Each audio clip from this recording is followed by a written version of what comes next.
श्री कृष्ण कहते हैं, मैं उसका पूरा योग क्षेम वहन करता हूँ जो मेरी शरण में आ जाता है। इस पर विश्वास करना बहुत मुश्किल था, लेकिन एक्चुअली मेरे पास इस पर विश्वास करने के अलावा कोई चारा नहीं बचा था 4 साल पहले। तो ये मुझे करना पड़ा मजबूरी में। लेकिन जब से ये हुआ है, तब से मेरे साथ जो चमत्कार हो रहे हैं, चमत्कार इस सेंस में कि ऐसी परिस्थिति आ जाती है कि लगता है अब इसमें से निकल ही नहीं सकते, अब क्या होगा।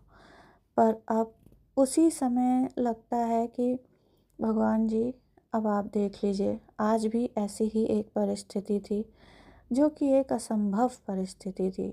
और बस पहले मैं परेशान हुई, मुझे चक्कर आ गया एकदम कि ये क्या हो गया। और फिर मैंने मन ही मन एकदम होश आया और मैंने कहा, अब देख लीजिए भगवान जी, जैसे आपको करना हो, जो करना हो आप जाने। और वो ऐसे मक्खन की तरह परिस्थिति निपट गई। ये बात अलग है कि उसमें जो भी शारीरिक श्रम या और भी प्रकार के जो स्ट्रेस स्ट्रेन हैं वो तो लगते ही हैं, क्योंकि हम इस दुनिया में रह रहे हैं तो वैसे होता है। लेकिन एक जो विश्वास मन में आ जाता है कि हम अब भगवान की शरण में हैं, हम उनके बच्चे हैं, जैसे वो चाहें करें।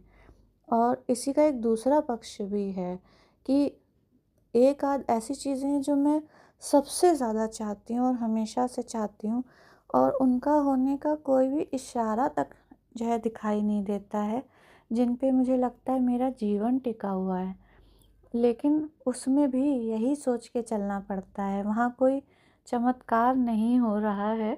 लेकिन फिर शरणागति मतलब शरणागति, कष्ट हो रहा है ऐसा नहीं होता कि कष्ट नहीं होगा, क्योंकि हमारे देहाभिमान और हमारी इच्छाएं और हमारे संस्कार, हमारी सुख की परिभाषा, ये सब धीरे धीरे धीरे धीरे ही बदलती है, अचानक कुछ नहीं होता।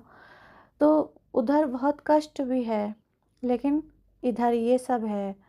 तो बस ये एक रोलर कोस्टर राइड होती है हमारे लिए, क्योंकि हम जानते नहीं, भगवान जी के लिए तो सब कुछ स्मूथ होता है। तो बस विश्वास ही रखना है कि हमारे लिए भगवान जो करेंगे वो बेस्ट है, अभी ही, बाद में नहीं, अभी जो हो रहा है वो बेस्ट है। जय सिया राम।